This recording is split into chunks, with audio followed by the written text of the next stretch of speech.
Hello, my friend. Stay a while and listen. What's going on YouTube? It's Filthy and I'm back with another video.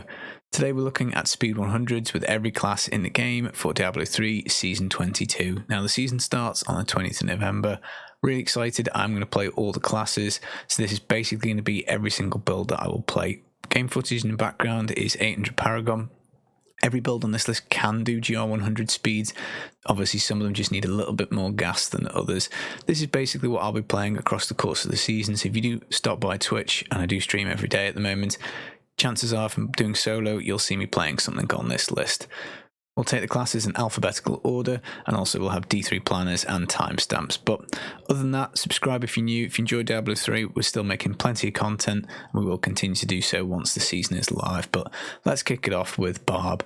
So Barb, I think Whirlwind is really easy speed farm. It's probably one of the easiest builds in the game to play. It's extremely tanky. It's got 80% damage reduction. It's very easy to get move speed into this. You know, if you want to do lower GRs even faster, you can take certainly move speed options like Wreath of Lightning. Plenty of move speed items for the Barb as well. Now, I'd also say that this pairs well with the best push build for Barb, so there's going to be complete crossover with your augments here. Anything you aug up for your pushback will go onto Whirlwind. So spin to win, it's really good. It is tanky, easy. If you're new to the game, if you're casual, this is a really good choice. What would maybe be the downside of Whirlwind? Well, I think possibly you can make an argument it's visually a little dull compared to some of the other footage that we'll show.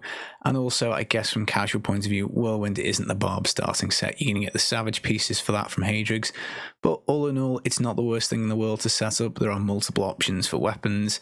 And yeah, once you do get it set up, it will be pretty good. Super good for keys, super good for bounties. Now next up we've got the Crusader. Now there are options for Crusader. Condemn and Sweepsader are both pretty good, but I'm going to be playing Fist to Heavens. Now this is very fast. It's got really good AoE coverage. You know, it's just absolutely tremendous how much of the screen you can hit with your lightning. It looks amazing. It's one of the most visually appealing builds to me personally. I think it does look really good. Shotgun is also likely to be your best push option for the Crusader, so there is going to be a fair amount of crossover with augments here again. So if you do aug up a lot of Aegis of Valor pieces, then you're going to have a pretty decent Fist of Heavens build.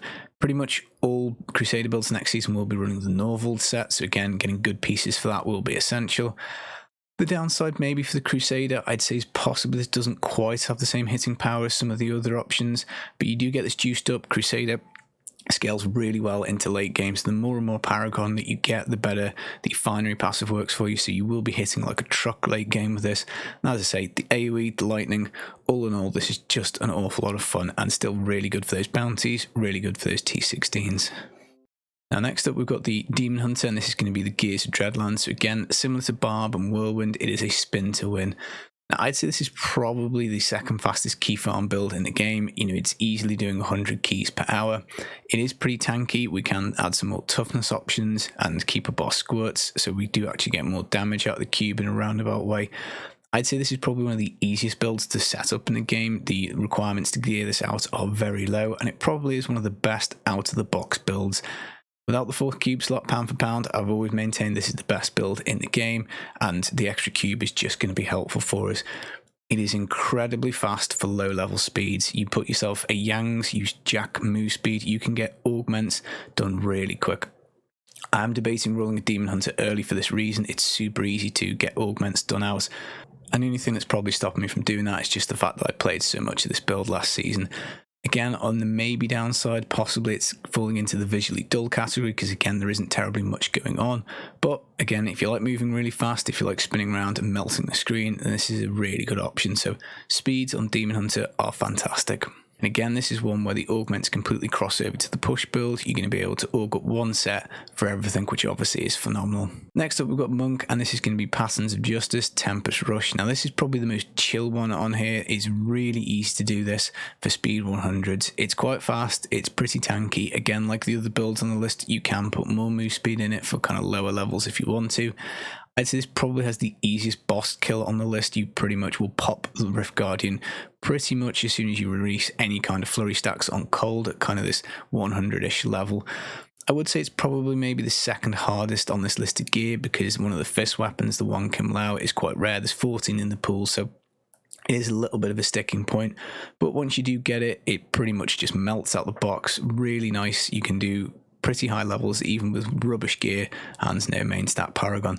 Again, you can make your argument that maybe this is a little visually dull. Again, it's very much kind of hold right click down, but again, it does make it kind of easy. It's super brainless to play. You've only really got one mechanic to master, which is releasing your flurry stacks. And even again, if you want to run this at super low levels, you can almost take that out and just carry on with lightning damage. So again, it's really good for bounties. It's quite fast for keys, but probably not as fast as Wave of Light, but you can still play it for keys. You could org up everything. Again, it is the best push build for the monk as well, so huge crossover here, lots of value for building these pieces.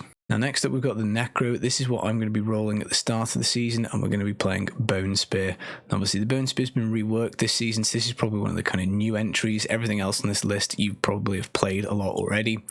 The braces add another 400% modifier, and with the cube, the full slot, we can take a Raelian Shadow Hook and we can really max out the DPS on this. We get a lot of move speed because we've got Lost Time Offhand, Stewart's Grease Boots, and I'd say this is probably the hardest hitting thing in the game for me.